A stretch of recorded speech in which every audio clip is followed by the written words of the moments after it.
ಸಾಮಾಜಿಕ ನ್ಯಾಯ, ಪ್ರಜಾಪ್ರಭುತ್ವ, ಸಮಾಜವಾದಿ, ಜಾತ್ಯತೀತ, ಪ್ರಜಾಸತ್ತಾತ್ಮಕ. 18ನೇ ತಾರೀಕು ಗೊತ್ತಾಗುತ್ತೆ ನಿಮ್ಮ ಡೋಂಗಿ, ನಿಮ್ದು ಗೊತ್ತಾಗುತ್ತೆ ನಮಗೆ. ಹಾಗಾಗಿ 18ನೇ ತಾರೀಕು ಗಂಟ ಕಾಯ್ತೇವೆ. 18ನೇ ತಾರೀಕು ಆದ್ಮೇಲೆ ಏನು ಮಾಡ್ತೇವೆ ಅಂತಕ್ಕಂಥದ್ದನ್ನ ಕೂತ್ಕೊಂಡು ಚರ್ಚೆ ಮಾಡಿ ಒಂದು ನಿರ್ಧಾರವನ್ನ ಮಾಡ್ತೇವೆ. ನಾವು ನಮ್ಮ ನಾಯಕತ್ವ, ನಮ್ಮ ಹಿರಿಯ ನಾಯಕರನ್ನ, ನಮ್ಮಲ್ಲಿ ಈಗಾಗಲೇ ಸಾಕಷ್ಟು ಜನ ನಾಯಕತ್ವದಲ್ಲಿದ್ದಾರೆ.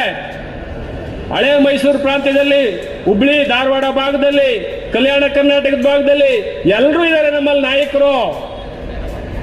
ಅವರೆಲ್ಲರನ್ನು ಒಟ್ಟಾಗಿ ಸೇರಿಸಿ ನಾವು ಚರ್ಚೆ ಮಾಡಿ ತೀರ್ಮಾನ ತಗೊಳ್ತೇವೆ ಅಂತಕ್ಕಂಥ ಮಾತುಗಳನ್ನ ಹೇಳ್ತಾ, ಇವತ್ತಿನ ಈ ಸಮಾವೇಶಕ್ಕೆ ಬಂದಿರತಕ್ಕಂಥ ತಾವೆಲ್ಲರೂ 31 ಜಿಲ್ಲೆಯಿಂದ ಬಂದಿದ್ರಿ.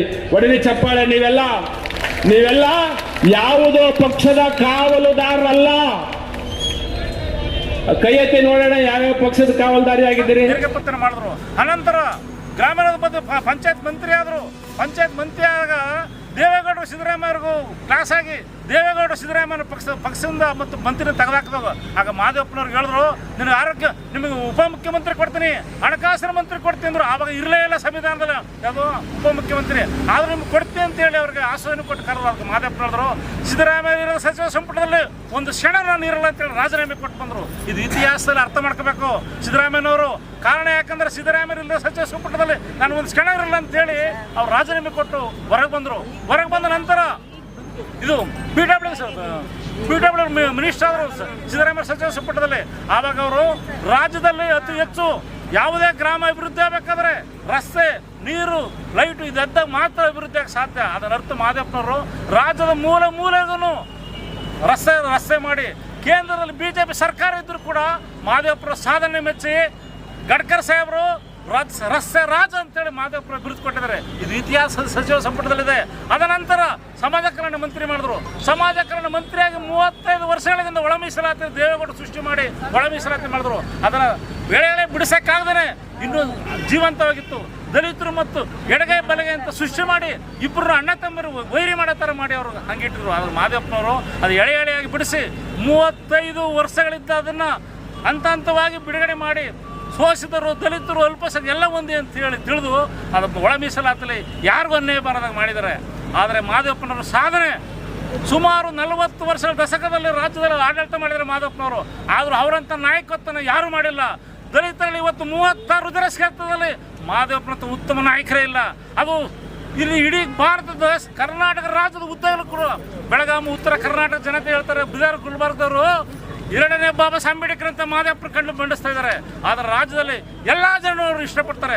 ಶೋಷಿತರು, ದಲಿತರು, ಅಲ್ಪಸಂಖ್ಯಾತರು ಎಲ್ಲ ಜನರು ವಿಶ್ವಾಸ ಪಡ್ತಾರೆ. ವೀರಶೈವ ಸಮಾಜ ಕೂಡ ಮಾದೇವಪ್ಪನವ್ರಿಗೆ ಫಸ್ಟ್ 83 ಎಲೆಕ್ಷನ್ ನಿಲ್ಬೇಕಾದ್ರೆ ವೀರಶೈವ ಸಮಾಜದವರು ಕೂಡ ಅವ್ರಿಗೆ ಕಾರ್ ತಕ್ಕೊಟ್ಟು ಎಲೆಕ್ಷನ್ ಮಾಡಿದ್ದಾರೆ. ಅವ್ರ ವ್ಯಕ್ತಿತ್ವ ನೋಡಿ, ಅವರು ಎಲ್ಲ ಜನರು ವಿಶ್ವಾಸ ಪಡೆದು ಒಬ್ಬ ಸೌಮ್ಯ ರಾಜಕಾರಣಿ 4 ಬಾರಿ ಮಂತ್ರಿ ಆಗಿದ್ರು ಕೂಡ ಒಂದು ಕಪ್ಪು ಚುಕ್ಕಿದ ರಾಜಕಾರಣ ಮಾಡಿದರೆ ಇದು ಇತಿಹಾಸ ಸಚಿವಪಟ್ಟದು.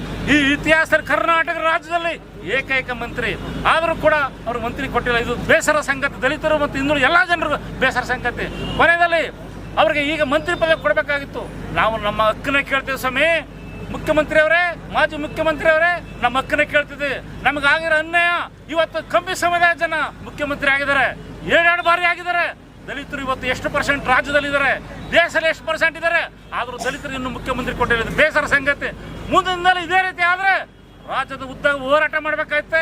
ದಲಿತ ಸಮುದಾಯ ಬೇರೆ ಪರ್ಯಾಯ ವ್ಯವಸ್ಥೆ ಮಾಡಬೇಕಾಯ್ತು. ಓಟ್ನ ಹಕ್ಕು ನಮ್ಮದು, ಆದರೆ ಅಧಿಕಾರ ನಿಮ್ದು. ಇದು ಯಾವ ದೂರನೇ ವ್ಯವಸ್ಥೆ ಮಾಡ್ತಾ ಇದ್ದೀರಿ. ಮಾದೇವಪ್ಪ ಅಂತ ಸರಳ ಸಜ್ಜನಿಕ ರಾಜಕಾರಣಿ ಯಾರೂ ಇಲ್ಲ.